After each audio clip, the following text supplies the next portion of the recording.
Sunday suspense, শুধুমাত্র মির্চি 98.3 তে। বাংলা সাহিত্যের রোমাঞ্চকর কিছু গল্প দিয়ে সাজানো আমাদের এই বিশেষ নিবেদন সানডে সাসপেন্স। তুষারকান্তি ঘোষ, জন্ম 21শে সেপ্টেম্বর 1898 সালে যশোর জেলায়। প্রথমে হিন্দু স্কুল, পরে বঙ্গবাসী ও বিদ্যাসাগর কলেজে পড়াশোনা করেন। শিশির কুমার ঘোষের পুত্র এই মানুষটি জীবনের প্রথম থেকেই নিজেকে সংবাদপত্রের সঙ্গে জড়িয়ে রেখেছিলেন। অমৃতবাজার পত্রিকা, যুগান্তর, অমৃত প্রমুখ পত্রপত্রিকার সম্পাদনার পাশাপাশি লিখে গেছেন বেশ কিছু গ্রন্থ, যার মধ্যে বিখ্যাত বিচিত্র কাহিনী, চিত্র বিচিত্র, আরো বিচিত্র কাহিনী ইত্যাদি। এই গল্পটি আমরা নিয়েছি আনন্দ পাবলিশার্স থেকে প্রকাশিত রঞ্জিত চট্টোপাধ্যায় সম্পাদিত নির্বাচিত ভূতের গল্প এই বইটি থেকে। প্রধান চরিত্রে নরেন ও মালতী, গল্প পাঠে দীপ, গল্পের সূত্রধার মীর।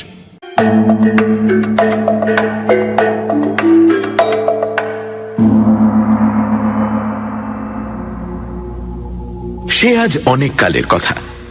তখন বাংলার পল্লী অঞ্চল সমৃদ্ধিশীল ছিল এবং শহর অঞ্চলের এত উন্নতি হয়নি।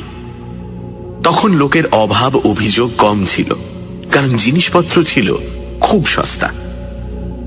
বাঙালি চাকরির জন্য পাগল হয়ে শহরে ছুটে আসত না। গ্রামের নদী, পুকুর ও শস্য ক্ষেত গ্রামবাসীদের অন্ন বস্ত্রের সংস্থান করত। গ্রামের জমিদার ও অবস্থাপন্ন লোকেরা তখন গ্রামেই থাকতেন।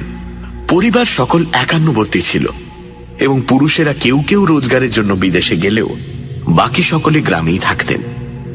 সেই সময় বাংলার জনসংখ্যা অনেক কম ছিল, সেই জন্য জমি পতিত ও জঙ্গলাকীর্ণ ছিল। গ্রামের আশপাশ নির্জন থাকাতে লোকের মন ডাকাত ও ভূত প্রেতের ভয়ে আচ্ছন্ন ছিল। তখন গঙ্গা ময়রার মতো ভূতের রোজারা বহু রোজগার করতেন। শিকড় বাকড়ে লোকের বিশ্বাস ছিল, অবশ্য তাদের গুণও ছিল যথেষ্ট। সেই কালে আমাদের যশোর জেলার কোনো এক বর্ধিষ্ণু গ্রামে শ্রী দেবেন্দ্রনাথ ঘোষ বাস করতেন। গ্রামের নাম ছিল কল্যাণপুর, আর দেবেনবাবু ছিলেন সেই গ্রামের জমিদার। তার দুমহলা চক মিলানো বাড়ি ছিল। বাইরের মহলে ছিল জমিদার বাবুর বৈঠকখানা, নায়েব গোমস্তাদের দপ্তর এবং বাইরের কোনো অতিথি এলে তাদের থাকবার ঘর। বাইরের মহলের পর উঠোন, তারপরেই অন্দর বাড়ি। বাইরের উঠোনের রক থেকে অন্দরমহলে যাবার একটি গলিপথ ছিল, অর্থাৎ বাইরের উঠোনের অন্দরের দিকের রক থেকে সেই গলিপথ দিয়ে অন্দরের উঠোনের রকে যাওয়া যেত। অন্দর বাড়ির মস্ত উঠোন, সেই দিকেই রান্নাবাড়ি, ভাড়ার ঘর, দাসীদের থাকবার ঘর ছিল। অন্দরের দোতলায় দেবেনবাবুর পরিবারবর্গ বাস করতেন। কল্যাণপুরের 10 মাইল উত্তরে উষা গ্রামে দেবেনবাবুর জমিদারি ছিল। এই গ্রামে নায়েব তহসিলদার ছিলেন রামচন্দ্র পাল। তার একটি মাত্র ছেলে নরেন বা নরু। সে এবছর এন্ট্রেন্স পরীক্ষা দেবে। টেস্ট পরীক্ষায় উত্তীর্ণ হলে নরেন রামবাবুকে বলল, বাবা, আমাদের বাড়িতে তো মোটে 2টি ঘর। আমার পড়াশোনার বড় অসুবিধে হচ্ছে। ইউনিভার্সিটি পরীক্ষার আগে এই 2 মাস আমি যদি অন্য কোনো স্থানে থেকে পড়তে পারতাম, তাহলে আমি পাস সম্বন্ধে নিশ্চিন্ত হতে পারতাম। রামবাবু কথাটা বুঝলেন, কিন্তু হঠাৎ কোনো উপায়ে স্থির করতে পারলেন না। উষা গ্রাম ছিল খুব ছোট। গ্রামটি 3 দিকে জঙ্গল ও একদিকে ছিল প্রকাণ্ড মাঠ। যদিও এই গ্রামে কয়েক ঘর মধ্যবিত্ত গৃহস্থের বাস ছিল, কারোর এমন বাড়ি ছিল না যেখানে একটি খালি ঘর পাওয়া যায়। এই বিষয়ে চিন্তা করতে করতে জমিদার মশাইয়ের কথা রামবাবুর মনে পড়ল। দেবেনবাবু ছিলেন অত্যন্ত ভদ্রলোক ও দয়ালু। রামবাবু নিশ্চিত জানতেন যে তার ছেলেকে 2 মাসের জন্য স্থান দিতে জমিদার বাবু কখনো আপত্তি করবেন না। তিনি তার ছেলে নরুকে বললেন, বাবা, আমি তোমার থাকবার একটা জায়গা ঠিক করেছি। আজই কল্যাণপুরে গিয়ে বাবুমশাইকে অনুরোধ করব তিনি যেন তোমাকে পরীক্ষার অন্তত 2 মাস তাঁরই বাড়িতে রাখেন। কিন্তু বাবা, একটা কথা বলি, সেই বাড়িতে বাবু মশাইয়ের পরিবারবর্গও বাস করেন। হয়তো তারা তোমার সঙ্গে মেলামেশা করবেন, তুমি কিন্তু বাবা তাদের সঙ্গে একটু সাবধানে কথাবার্তা বলবে। তোমার 18 বছর বয়স হয়েছে, বেশি কিছু বলা তোমাকে বাহুল্য। দেখো বাবা, কেউ যেন আমার নরুর নিন্দে না করতে পারে। নরু বলল, বাবা তুমি নিশ্চিন্ত থাকো, আমাদের মনিব বাড়ির মেয়েদের সঙ্গে কিরূপভাবে ব্যবহার করতে হয় তা আমি জানি। তাছাড়া আমি তো দিনরাত লেখাপড়া নিয়েই থাকবো, তোমার ভয় নেই, তোমার ছেলের কেউ নিন্দে করবে না। রামবাবু যা ভেবেছিলেন তাই হল। জমিদার বাবু অতি আনন্দের সঙ্গে নরেনকে তার বাড়িতে রাখতে রাজি হলেন। নরেন যে ঘরটি পেল তার দরজার সামনেই রক, তারপরেই উঠোন, এবং উঠোনের অপর দিকে অন্দরমহলে যাবার রক, যেখান থেকে অন্দরের উঠোনে যাবার সিঁড়িপথটি আরম্ভ হয়েছে। নরেন এই ঘরে থেকে পরীক্ষার জন্য প্রস্তুত হতে লাগলো। সে অন্দরে গিয়ে খাওয়া দাওয়া করত এবং অতি শীঘ্রই জমিদার গৃহিণী ও তার কন্যাদের স্নেহ আকর্ষণ করে নিল। নরেন ছিল শান্তশিষ্ট ও বিনয়ী, সেই জন্য সে সকলের স্নেহ ভালোবাসা আকর্ষণ করতে পারত। জমিদার গৃহিণী ও কন্যারা নরেনের সঙ্গে আপনজনের মতোই ব্যবহার করতেন। এইভাবে নরেন কল্যাণপুর জমিদার বাড়িতে অধিষ্ঠিত হল। নরেন তার লেখাপড়ার একটি প্রণালী স্থির করে দিন রাত ক ঘন্টা কি বিষয়ে পাঠ করবে তা ঠিক করে নিল। রাতে খাওয়া দাওয়ার পরও সে ঘন্টা 2 লেখাপড়া করত। রাত ঠিক 12টা বাজলে লেখাপড়া বন্ধ করে তার ঘরের বাইরে রকে বসে হাত মুখ ধুত এবং ঘরে গিয়ে দরজা বন্ধ করে শুয়ে পড়ত। একদিন রাতে ঠিক 12টার সময় রকে বসে হাত মুখে জল দিয়ে নরেন যখন উঠে দাঁড়ালো, উঠোনের অপর দিকে অন্দরে যাবার রকের দিকে তার নজর পড়ল। নরেন দেখল যে সেখানে 19-20 বছরের একটি সুশ্রী মেয়ে দাঁড়িয়ে আছে। নরেন তাকে চিনতে পারল না। সে তাড়াতাড়ি দরজা বন্ধ করে শুয়ে পড়ল। পরদিন রাত্রে নরেন পড়ছে আর ভাবছে, কে সেই মেয়েটি? অত রাত্রে রকে দাঁড়িয়ে কি করছিল? আজও সে আসবে নাকি? নরেন পড়ে আর মধ্যে মধ্যে মেয়েটির কথা ভাবে। এই দোনামোনা করতে করতে রাত 12টা বাজল। নরেন বাইরে হাত মুখ ধুতে গিয়ে প্রথমেই ওদিকের রকে দৃষ্টি নিক্ষেপ করল। দেখল ঠিক সেইখানে সেই মেয়েটি দাঁড়িয়ে আছে। নরেন লজ্জা পেল, কিন্তু অদম্য কৌতূহলবশত মেয়েটির দিকে চেয়ে রইল। মেয়েটিও নরেনকে এক দৃষ্টে দেখছিল। ক্রমে মেয়েটি আস্তে আস্তে নরেনের দিকে এগোতে লাগল, যেন নরেনকে কি বলবে। ক্রমে মেয়েটি উঠোনে নেমে ধীরে ধীরে নরেনের দিকে আসতে লাগল, কিন্তু নরেন আর অপেক্ষা করল না। তার বুক ধড়ফড় করছিল। সে তাড়াতাড়ি ঘরে ঢুকে দরজা বন্ধ করে দিল। নরেনের সে রাত্রিরে ভালো ঘুম হল না। পরদিনও সারাদিন মনটা উচাটন হয়ে রইল। এই মেয়েটি কে? কোথাও দেখেছি বলে তো মনে পড়ছে না। এত রাত্রে সে আমার ঘরের দিকে কেন আসছিল? গোড়ায় ভাবছিলাম বাবুদের বাড়ির কোনো মেয়ে, কিন্তু তাও তো নয়। মেয়েটি কি ভালো মেয়ে নয়? অথচ মুখ দেখে তো সেরকম মনে হয় না। মুখে একটা সরল সরল ভাব, যেন আমায় কিছু বলতে চায়। দেখি আজও যদি আসে তাহলে ওর পরিচয়টা জানার চেষ্টা করব। নরেন সারাদিন এই সব কথাই ভাবল। কিছুতেই মেয়েটিকে মন থেকে সরাতে পারল না। সেদিন একটুও পড়াতে মন বসাতে পারল না।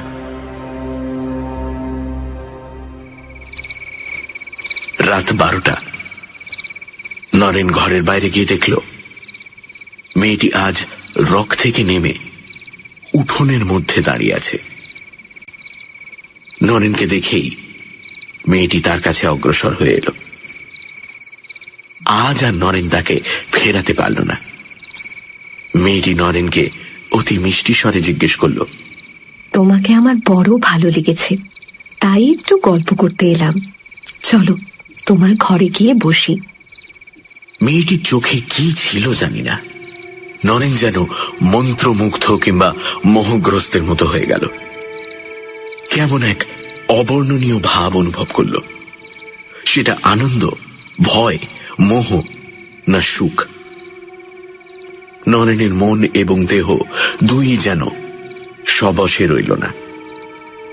সে মেয়েটির সঙ্গে সঙ্গে তার ঘরে প্রবেশ করল। তুমি কে? আমি মালতী। তুমি আমায় চেনো না, আজ কদিন তোমায় দেখছি। তোমায় বড় ভালো লেগেছে, তাই তোমার সঙ্গে বন্ধুত্ব করতে এলাম। তুমি রাগ করনি তো? আচ্ছা, তুমি এত রাতে আসো কেন? ঠিক রাত 12টার সময় আমার আসবার সুযোগ হয়। অন্য সময় আমি চেষ্টা করলেও আসতে পারি না। এই সব জিনিস একদিন আমি তোমাকে ভালো করে বুঝিয়ে বলবো। আমি রোজ ঠিক রাত 12টার সময় আসবো ও 2টোর সময় চলে যাব। তোমার কোনো ভয় নেই, আমি তোমার কোনো অনিষ্ট করব না। আমার পরিচয় জানতে চেও না, আমি তোমার বন্ধু। এই কি যথেষ্ট নয়? নরেনের তখন স্বাভাবিক অবস্থা ছিল না। তা নইলে হয়তো সে মেয়েটির পুরো পরিচয় জানবার জন্য পীড়াপিড়ি করত, কিন্তু সে তা করল না। সে মেয়েটির সাথে গল্প করতে লাগলো। তার মনে অনির্বচনীয় আনন্দ, যেন কেমন মোহগ্রস্ত ভাব। নরেনের একবারও মনে হল না যে এই ব্যাপারটা সম্পূর্ণ অস্বাভাবিক। এক অপরিচিতা মেয়ে ঠিক রাত 12টার সময় আসে, 1 মিনিট আগে কিংবা পরে আসতে পারে না। এর মানে কি? তার আত্মীয় স্বজনই বা কোথায়? এসব কোনো কথা নরেনের মনে উদয় হল না। সে কেবল তার সঙ্গে কথাবার্তার আনন্দে ডুবে রইল। রাত 2টো বাজতেই মেয়েটি উঠে বলল, আজ যাই, কাল ঠিক 12টায় আসবো।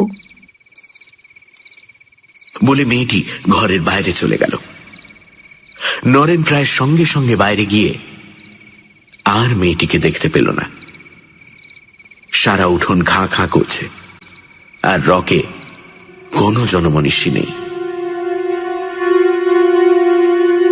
পরদিন আবার ঠিক রাত 12টার সময় মালতীর আগমন হল।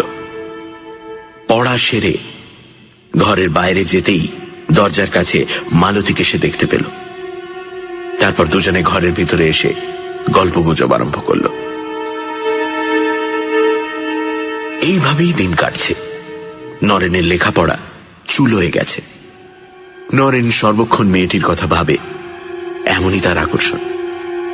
সে সারাদিন উদ্গ্রীব হয়ে থাকে কখন রাত 12টা বাজবে। মেয়েটির সঙ্গ উন্মাদকর, এবং রাত 12টা থেকে 2টো পর্যন্ত এই 2 ঘন্টা সুখের স্বপ্নের মতো কেটে যায়। কখনো কখনো নরেন ভাবে, কে এই মেয়েটি, কোথায় থাকে, কার মেয়ে, কেন সে রাত্রি 12টার সময় আসে, কেন 2টোর পরেই চলে যায়? কিছুই বুঝতে পারে না। তাকে জিজ্ঞাসা করলে মালতী কেবল হাসে, বলে, আমার পরিচয় নিয়ে কি হবে? কেন, আমাকে কি পছন্দ করো না? তুমি প্রায়ই জিজ্ঞাসা করো কেনই বা আমি 12টার সময় আসি ও 2টোর সময় চলে যাই। তার কারণটা আজ তোমায় বলি। রাত 12টা থেকে 2টো পর্যন্ত যে ক্ষণ, কেবল সেই সময়টাই আমি তোমার কাছে আসতে পারি। আমার এমন ক্ষমতা নেই যে 12টার আগে আসি কিংবা 2টোর পরেও থাকি। নরেন এইসব কথা শোনে, আর তার মনে কেমন একটা সন্দেহের উদয় হয়। একবার এই কথাও তার মনের মধ্যে উকি ঝুঁকি মারে যে এ কি মানুষ নয়? আরো একটা জিনিস সে লক্ষ্য করল, যে মালতী চলে যাওয়ার পর তার দেহ মনে একটি গভীর অবসাদ আসে। সে মরার মতো ঘুমিয়ে পড়ে ও পরদিন উঠতে অনেক বেলা হয়। সে আরো লক্ষ্য করল যে তার শরীর দিনের পর দিন শুকিয়ে যাচ্ছে। ক্রমে ক্রমে এই কথা তার মনে বদ্ধমূল হল যে মালতীর সঙ্গ তার পক্ষে মঙ্গলজনক নয়। কিন্তু কি করা যায়? কি করে এর হাত থেকে উদ্ধার পাবে? নরেন বেশ বুঝতে পেরেছে যে এটা তার পক্ষে অসম্ভব, এবং এভাবে আর দিন কতক চললেই তার শরীর একেবারে ভেঙে পড়বে। নরেন উপায় ঠাউরাতে লাগলো যে কি করে মালতীর আশা বন্ধ করা যায়। সে ভাবল যে মালতী যখন বলছে যে রাত 12টা থেকে 2টো পর্যন্ত তার আসবার সময়, আমি কেন সেই সময়টা দরজা বন্ধ করে ঘরের ভেতরে শুয়ে থাকি না? সে দরজা বন্ধ থেকে বুঝতে পারবে যে আমি হয়তো ঘুমিয়ে পড়েছি। হ্যাঁ, ঠিক ঠিক। নরেন প্রতিজ্ঞা করল যে সেই রাত্রেই সে ঐরম করবে। সেই দিন রাত 11টার সময় নরেন দরজা বন্ধ করে তার বিছানায় শুয়ে পড়ল। সে ঘুমোবার চেষ্টা করল, কিন্তু ঘুম কিছুতেই এলো না। যখন জমিদার বাড়ির ঘড়িতে ঢং ঢং করে 12টা বাজছে, তখন ঘরের মধ্যে খসখস করে কেমন একটা শব্দ হল। নরেন এতক্ষণ চোখ বুজে পড়েছিল। খসখস শব্দ শুনে নরেন চোখ মেলে দেখল যে মালতী ঘরের ভেতর দরজার কাছে দাঁড়িয়ে আছে। কে? তুমি? যদিও এই ব্যাপারে নরেন হতভম্ব হয়ে গেল, কিন্তু আশ্চর্যের কথা এই যে সে মালতীকে দেখে আবার মোহাবিষ্ট হয়ে পড়ল এবং তাড়াতাড়ি উঠে বসে তাকে সাদর সম্ভাষণ জানালো। মালতী হাসি মুখে বলল, আজ যে বড় দরজা বন্ধ করে রেখেছ, ঘুমিয়ে পড়েছিলে বুঝি? আরে না না না, শরীরটা খারাপ লাগছিল তাই বিছানায় শুয়েছিলাম। ইচ্ছে ছিল 12টা বাজলেই বাইরে যাব, কিন্তু তুমি ঘরের ভেতরে এলে কি করে? আমি এক ম্যাজিক জানি। দরজা বন্ধ থাকলেও কি করে ঘরের ভেতর আসতে পারা যায় সে কথা তোমাকে একদিন আমি বুঝিয়ে দেব।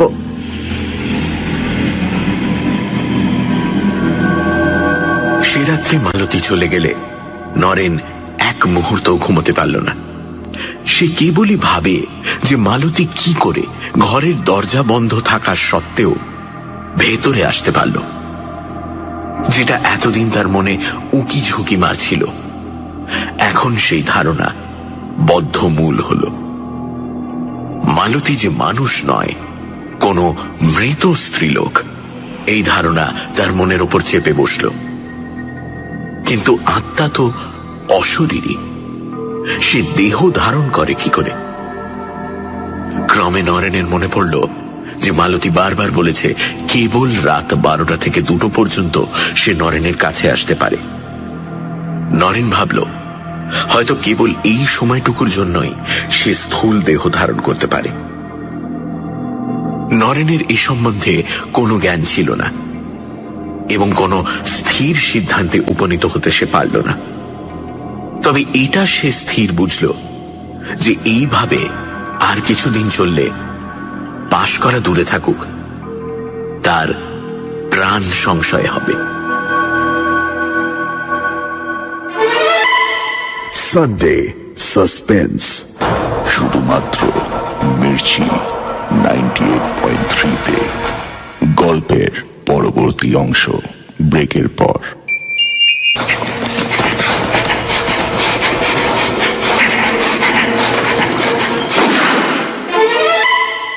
সানডে সাসপেন্স, শুধুমাত্র মির্চি 98.3-তে।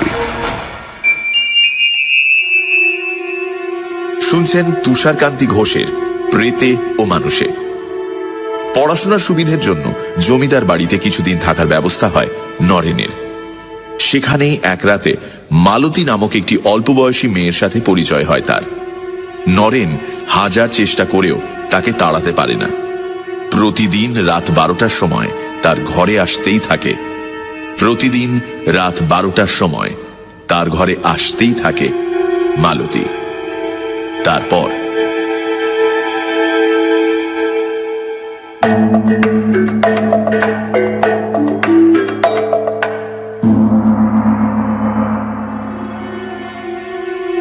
এর 2-4 দিনের ভেতরই নরেন কঙ্কাল সার হয়ে পড়ল। ভয় ও প্রেতসঙ্গ তার শরীর আর মনকে দগ্ধ করে দিল। দিন রাত তার খাওয়া নেই, ঘুম নেই, কেবল রাত্রে ওই 2 ঘন্টা সে ভুলে থাকে। এমনই মালতীর আকর্ষণ, আর এমনই নরেনের মোহ। বাড়ির সকলে দেখল যে নরেন শুকিয়ে যাচ্ছে। একদিন গৃহিণী অনুযোগ করলেন যে সে যেন রাত জেগে বেশি পড়াশোনা না করে। তার পুষ্টিকর খাবারেরও বন্দোবস্ত করলেন, কিন্তু কোনো ফল হল না। তখন গৃহিণী একদিন জমিদার বাবুকে নরেনের শারীরিক অবস্থার কথা জানালেন। দেবেন বাবু নরেনকে ডেকে পাঠালেন ও তাকে বহু প্রশ্ন করলেন। নরেন প্রথমটা লুকোতে চেষ্টা করেছিল, কিন্তু প্রশ্ন বাণী জর্জরিত হয়ে শেষটায় নরেন সেই মেয়েটির কথা বলে ফেলল। একটি ভদ্রলোকের মেয়ে রাত্রে ঘরে আসে শুনে জমিদার বাবু চমকে উঠলেন ও বারবার সেই মেয়েটির পরিচয় জিজ্ঞাসা করলেন। নরেন বলল, আমি অনেক জিজ্ঞেস করেছি, কোনো পরিচয়ই ও দেয় না। তুমি তাকে ঘরে ডেকে আনো কেন? না না, আমি ডাকি না, সে আপনি আসে। তুমি ঘরের দরজা বন্ধ করে থাকো না কেন? তুমি তো বলছো যে সে রাত 12টার আগে আসতে পারে না। তুমি তার আগেই দরজায় খিল দিয়ে শুয়ে পড়ো না কেন? আমি দরজা বন্ধ করে দেখেছি, দরজা বন্ধ থাকলেও সে ঘরে আসে। জমিদার বাবু অবিশ্বাসের হাসি হেসে বললেন, তুমি কি গাঁজাখুরি কথা বলছো? দরজা বন্ধ থাকলে সে আসবে কেমন করে? তা জানি না, বোধহয় তার কোনো অমানসিক ক্ষমতা আছে। আমি তাকে জিজ্ঞাসা করেছিলাম, সে খালি হাসে আর বলে, একদিন বুঝতে পারবে, একদিন বুঝতে পারবে। নরেনের কথা শুনে দেবেন বাবু বিস্ময়ে অভিভূত হয়ে পড়লেন। তিনি বুঝতে পারলেন না যে রহস্যটা কি। তিনি নরেনকে ভালোভাবে জানতেন যে সে সত্যবাদী ও সৎ। বিশেষ করে তার সামনে সে কখনোই মিথ্যে কথা বলবে না। তিনি নরেনকে বললেন, তুমি আমাকে এই ব্যাপারটা দেখাতে পারো? হ্যাঁ, নিশ্চয়ই পারি। আপনি রাত 12টা বাজার একটু আগে থাকতে আমার এই পাশের ঘরটায় লুকিয়ে থাকবেন, তাহলে সবই দেখতে পাবেন, সবই শুনতে পাবেন। দেবেনবাবু তখনই নরেনের ঘরে গেলেন ও দরজা জানলা সব তন্ন তন্ন করে পরীক্ষা করে বুঝলেন যে দরজা বন্ধ থাকলে বাইরে থেকে সে ঘরে আসা একেবারে অসম্ভব। এই ঘরের পাশেই একটি ছোট ঘর ছিল এবং এই 2 ঘরের মধ্যে একটা ছোট জানলা ছিল। দেবেনবাবু ভেবে দেখলেন যে ওই জানলাটা খুলে যদি কেউ আলো নিভিয়ে ওই ছোট ঘরটায় লুকিয়ে থাকে, তাহলে নরেনের ঘরের সব ব্যাপারই সে লক্ষ্য করতে পারবে। দেবেনবাবু মনে মনে এই প্ল্যান স্থির করে রাত্রির জন্য অপেক্ষা করলেন। রাত 12টার কিছু আগে দেবেনবাবু সেই ছোট ঘরটায় গিয়ে ছোট জানলাটার আড়ালে লুকিয়ে রইলেন, কিন্তু নরেনের ঘরের ভেতর তীক্ষ্ণ দৃষ্টি রাখলেন। নরেন দরজা বন্ধ করে শুলে তিনি দরজাটির দিকে এক দৃষ্টে চেয়ে রইলেন, যাতে তার দৃষ্টি এড়িয়ে মেয়েটি ঘরের ভেতর না আসতে পারে। দেবেনবাবু এইভাবে চেয়ে আছেন আর নরেনের ঘরের আলো জ্বলছে। ঠিক 12টার সময় তার চোখে কেমন যেন ধাঁধা লাগলো। তিনি মুহূর্তের জন্য চোখ বুজলেন। তখনই চোখ চেয়ে দেখলেন যে একটি সুন্দরী মেয়ে নরেনের ঘরের ভেতরে দরজার কাছে দাঁড়িয়ে আছে। কিসে কি হলো তিনি ব্যাপারটা কিছুতেই বুঝতে পারলেন না। তারপর মালতী ও নরেন যখন কথাবার্তা বলতে আরম্ভ করল, দেবেনবাবু চুপি সারে সে ঘর থেকে চলে গেলেন। মালতী যে প্রেতিনী সে বিষয়ে তার আর কোনো সন্দেহই রইল না।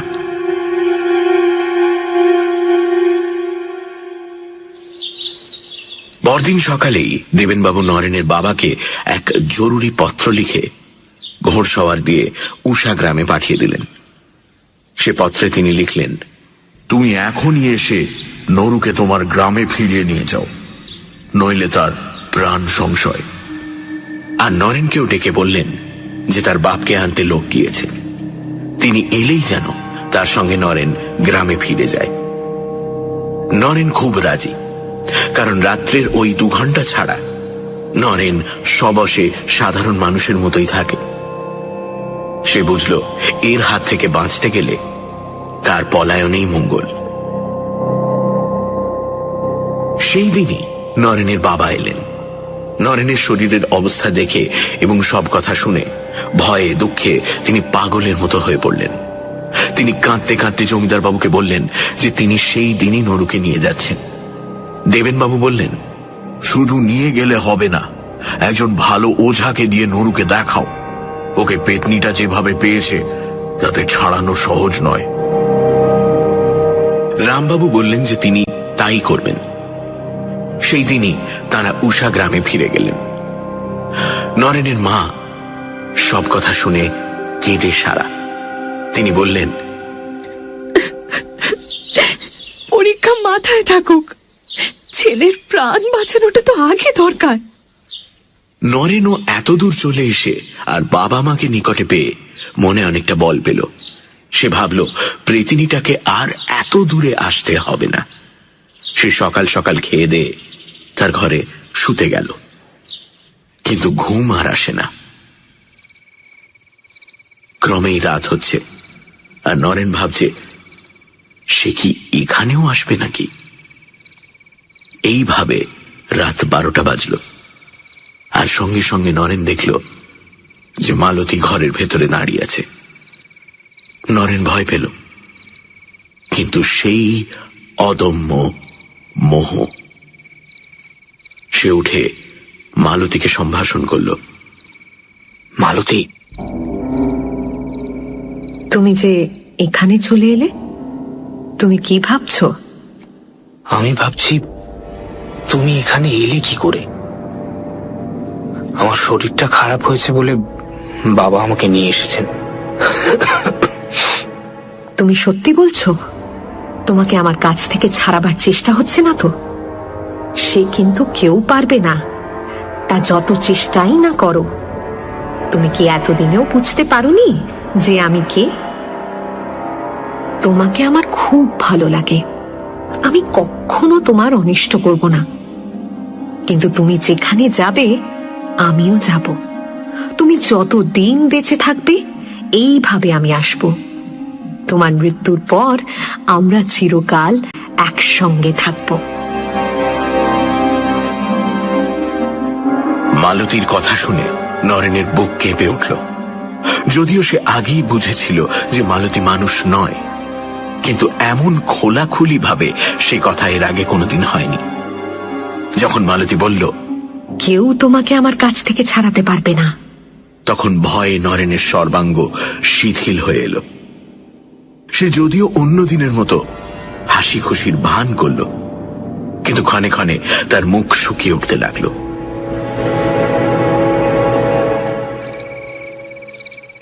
দুটোর সময় মালতী চলে গেলেই নরেন পাগলের মতো ছুটে গিয়ে তার বাবা মা শোবার ঘরের দরজায় ধাক্কা দিতে লাগলো।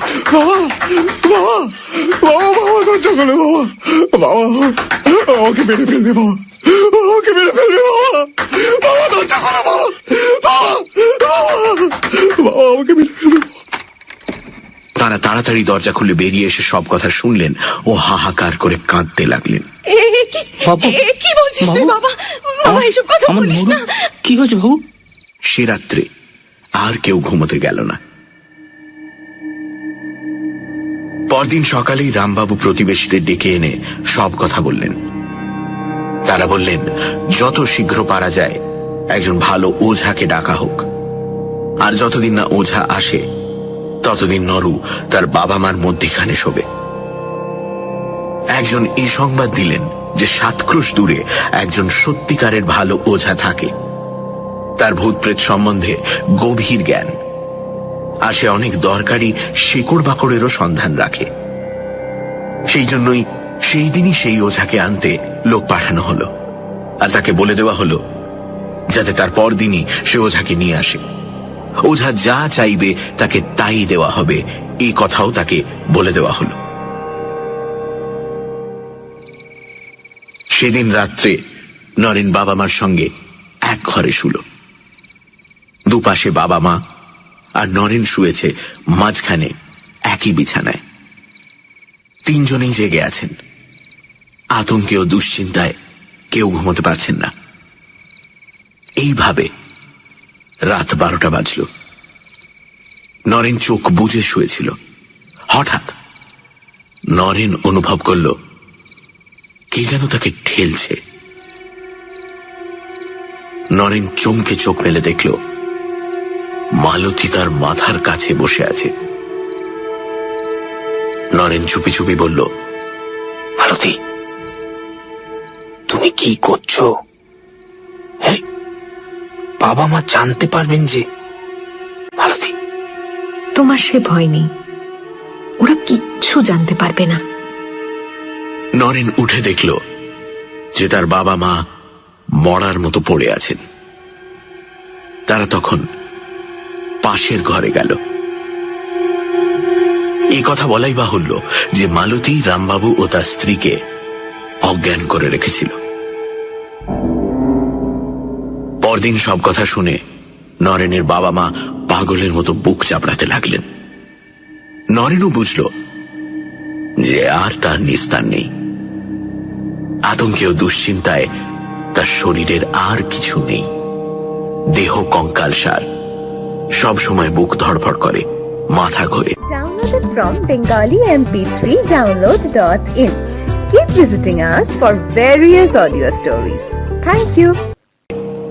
বহু কষ্টে হাঁটে, এমনকি বসে থাকতেও কষ্ট হয়। সব সময় শুয়ে থাকতে ইচ্ছে করে। সে ভাবছে এই অবস্থার চেয়ে মরে যাওয়াও ভালো। গ্রামের লোকেরাও দুঃখিত। সকলের শেষ আশা সেই ওঝা, যদি সে কিছু করতে পারে। সেদিন বিকেলে ওঝার আগমন হল। সে ধীরভাবে আগাগোড়া সব কথা শুনে নরেনের শরীরের অবস্থা দেখল। ওঝা বলল যে সে একবার সমস্ত ব্যাপারটা নির্জনে ভেবে দেখবে যে এর কোনো উপায় আছে কিনা। সে স্পষ্টই বলল যে মেয়েটা যেভাবে নরেনকে গ্রাস করে বসে আছে তাতে তাকে ছাড়ানো খুব শক্ত। এই বলে ওঝা এক নির্জন গাছতলায় গিয়ে বসল। ঘন্টা 2 বাদে সে ফিরে এসে বলল যে একটা উপায় সে বার করেছে, কিন্তু খুব বিপজ্জনক উপায়। সে রামবাবুকে তার আত্মীয় স্বজন এবং প্রবীণ প্রতিবেশীদের ডেকে আনতে বলল। ওঝা তাদের সামনে তার কথা বলবে, এবং যদি সকলের মত হয় তাহলে নরেনের ব্যাপারের ভার নেবে। ওঝার কথা মতোই তখনই আত্মীয় স্বজন এবং প্রতিবেশীদের ডাকা হলো। তারা সকলেই রামবাবুর হিতৈষী এবং নরুর মিষ্ট স্বভাবের জন্য তাকে ভালোবাসেন। তারা সকলেই ওঝাকে বিশেষ অনুরোধ জানালেন যে উপায়ই হোক নরুকে যেন এই ভীষণ বিপদ থেকে রক্ষা করা হয়। ওঝা তাদের বলল, আপনারা তো নরেনবাবুর অবস্থা দেখছেন। এইভাবে চললে 1 মাসের মধ্যে ওর মৃত্যু নিশ্চিত। কেবল একটি মাত্র উপায় আছে যাতে ওকে বাঁচানো যায়, কিন্তু সেই উপায়ের আরেকটি দিক আছে, সেটাও আপনারা ভেবে দেখুন। আমার মতলব যদি সফল হয় তাহলে চিরকালের জন্য নরেনবাবু প্রেতিনীর হাত থেকে উদ্ধার পাবেন, কিন্তু যদি অকৃতকার্য হই তাহলে এক্ষুনি ওর প্রাণ যাবে। এখন আপনাদের ভেবে দেখতে হবে যে আপনারা 1 মাসের মধ্যে নরেনবাবুর নিশ্চিত মৃত্যু চান, নাকি তাকে চিরতরে বিপদ মুক্ত করতে চান। যদিও এতে আজই ওর প্রাণ যেতে পারে। আপনারা বেশ করে ভেবে আমায় জবাব দিন। রামবাবু স্ত্রী দরজার আড়ালে বসে শুনছিলেন। তিনি কেঁদে উঠলেন, অস্ফুট স্বরে বললেন, না না বাপরে, যাতে আজই আমার ছেলের প্রাণ যেতে পারে তাতে আমি কখনোই মত দেব না। রামবাবু দ্বিধার মধ্যে পড়ে গেছেন, কিন্তু তিনি পুরুষ মানুষ। তিনি ওঝার কথাটি ভালো করে বিবেচনা করতে লাগলেন। একজন বৃদ্ধ প্রতিবেশী ওঝাকে অনুরোধ করলেন সে যাতে তার সমস্ত মতলবটা ভেঙে বলে। আমি বলবো না তো, আমি কাউকে কিছুই জানতে দেব না। আমি শুধু নরেন বাবুকে যা যা করতে হবে বুঝিয়ে দেব। তবে এই সম্বন্ধে আনুষঙ্গিক ব্যাপারও কিছু আছে, তা কিন্তু আপনাদের করে দিতে হবে। এইরূপ জীবন মরণের কথায় বাপমার মতি স্থির করা খুব শক্ত। তারা একবার এদিকে ভাবেন, একবার ওদিকে। প্রতিবেশীরা তখন তাদের বোঝাতে লাগলেন, তোমরা কি চাও না যে নরেন সুস্থ শরীরে সুস্থ মনে স্বাভাবিকভাবে বেঁচে থাক? দিন কতকের মধ্যে ওর প্রাণ তো যাবেই। এরম ভাবে দিন কতক বেশি বেঁচে থেকে লাভ কি? আমাদের মত হচ্ছে ওঝার কথা মতো চলা। যখন আর কোনো উপায় নেই তখন এই উপায়ই আমাদের নিতে হবে। যদিও কথাটা তারা বুঝলেন, তবুও মা বাপের মন। রামবাবু আর তার স্ত্রী দোনামোনা করতে লাগলেন। যে কাজে আজই ছেলের মৃত্যু হতে পারে কেমন করে তারা তাতে মত দেন। কিন্তু নরেনই এ সমস্যার সমাধান করে দিল। নরেন বলল যে তার বর্তমান অবস্থায় সে একদিনও বেঁচে থাকতে চায় না। সে ওঝাকে পরিষ্কার বলল, আপনি আমাকে বাঁচাতে পারেন তো ভালো, নয়তো আজই আমার জীবন শেষ করে দিন। আমি এ নরক যন্ত্রণা আর একটা দিনও সহ্য করতে পারছি না। আমি পারছি না। তোমরা কিছু করো, মানা করো। এইসব কেন বলছে আমার ছেলে? নরেনের বাবা মা কাঁদতে লাগলেন আর আত্মীয় স্বজনরা বোঝাতে লাগলেন। বাবা গো। শেষে সর্বসম্মতিক্রমে স্থির হল যে ওঝার উপর সম্পূর্ণ ব্যাপারটা ছেড়ে দেওয়া হোক। সে বলল, আজ তো সন্ধে হয়ে গেছে, আজ আর কিছু হবে না। আর একটা রাত্রি নরেনবাবু এইভাবেই থাকুন। কাল আমি এ ব্যাপারে একটা হেস্ত নেস্ত করব। তবে এখানে হবে না, যেখানে নরেনবাবুর সঙ্গে তার প্রথম দেখা হয়েছিল সেইখানে যেতে হবে। শেষকালে স্থির হল ওঝা ও নরেন রামবাবুর সঙ্গে পরদিন সকালে কল্যাণপুরে জমিদারের বাড়িতে যাবে। সে রাত্রে মালতী নরেনকে বলল, তোমায় আগেও বলেছি, এখনো বলছি যে কেউ তোমাকে আমার হাত থেকে কেড়ে নিতে পারবে না। আমি কখনো তোমার কোনো অনিষ্ট করব না। তুমি আগে যেখানে ছিলে সেখানে ফিরে যাও। আমার এখানে আসতে কিছু কষ্ট হয়। বেশ, তাই হবে। কালই আমি কল্যাণপুর ফিরে যাব। পরদিন কল্যাণপুরের জমিদার বাড়িতে রামবাবু, নরেন ও ওঝা উপস্থিত হল।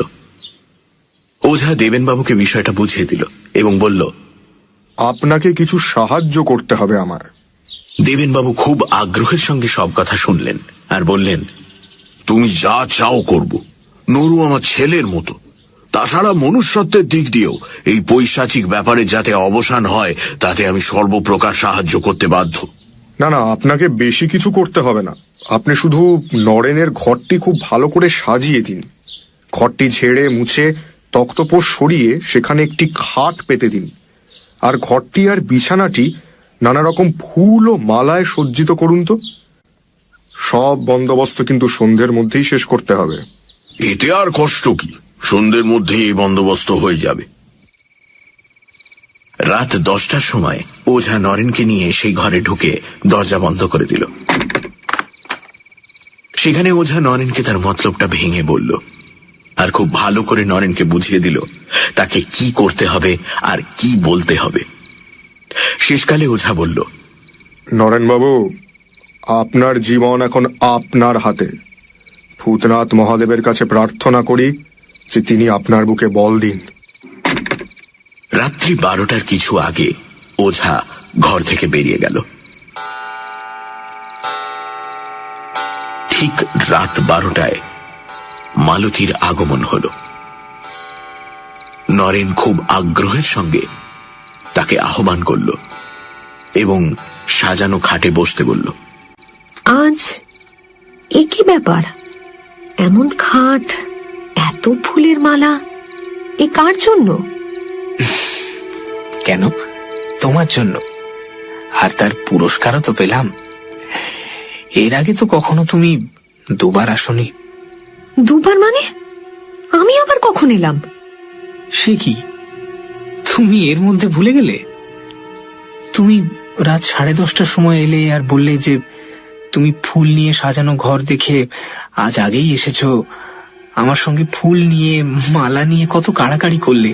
এ দেখো না, বিছানাতে ছেঁড়া মালা, ছেঁড়া ফুল পড়ে রয়েছে।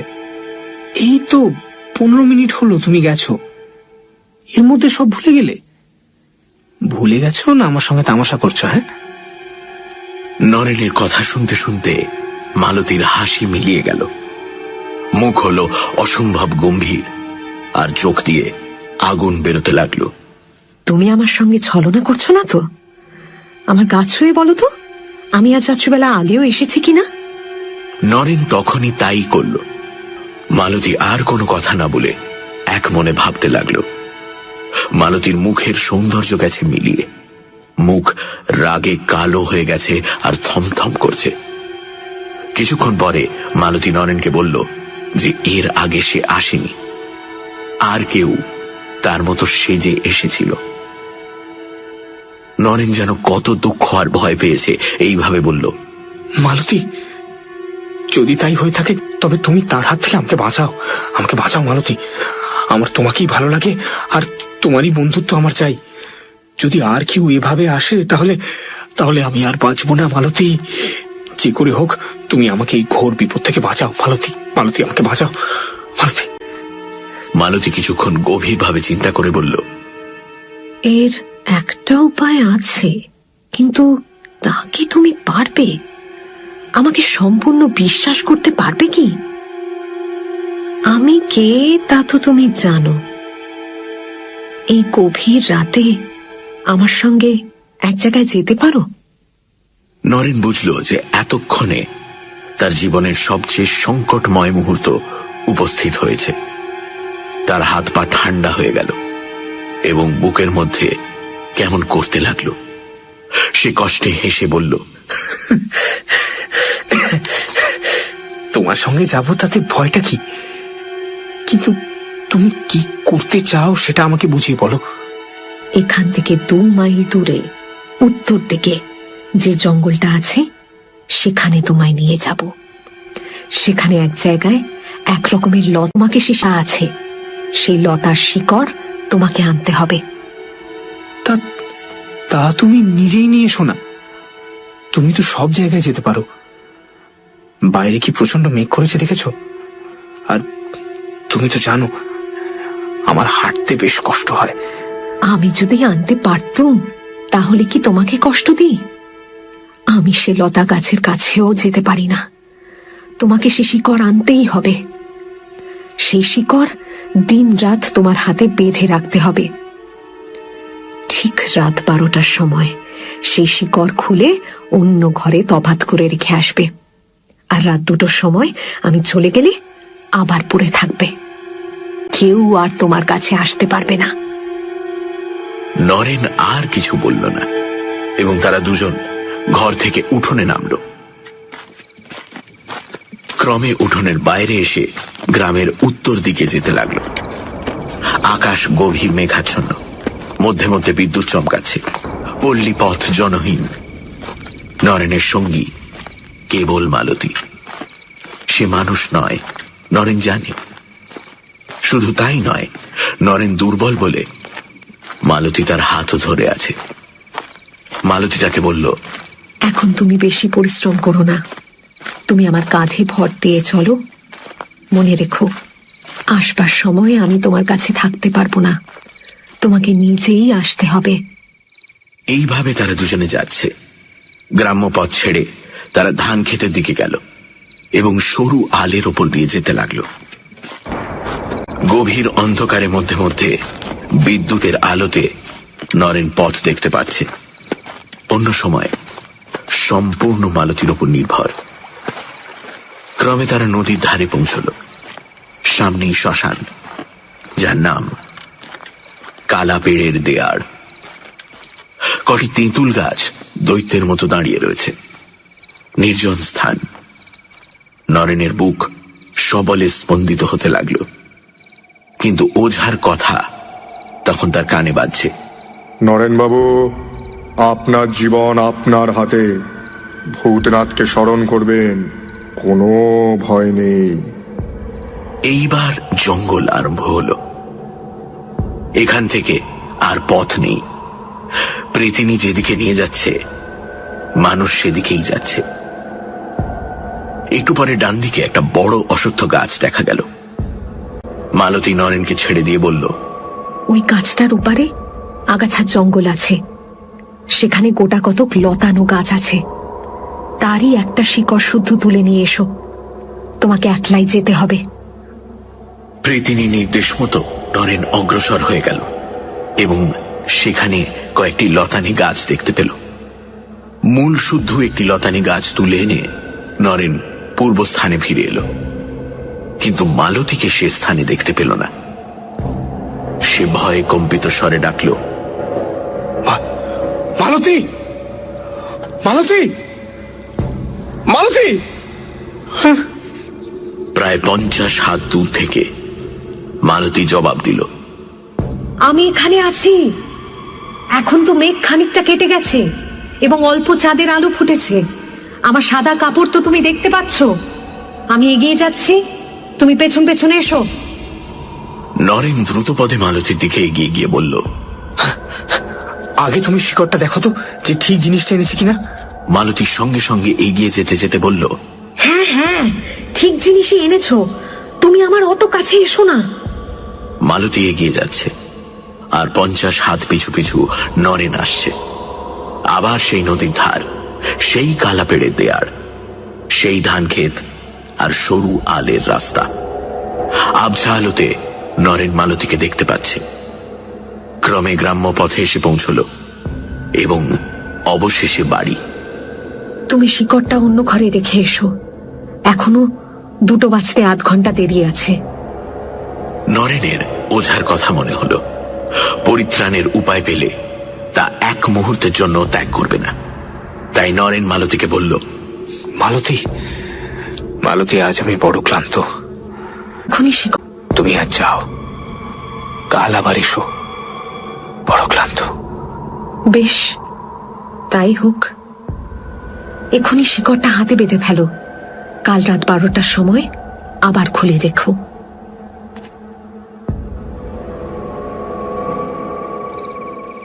নরেন বাড়িতে পৌঁছেই জমিদার বাবুর বৈঠকখানা ঘরে গেল।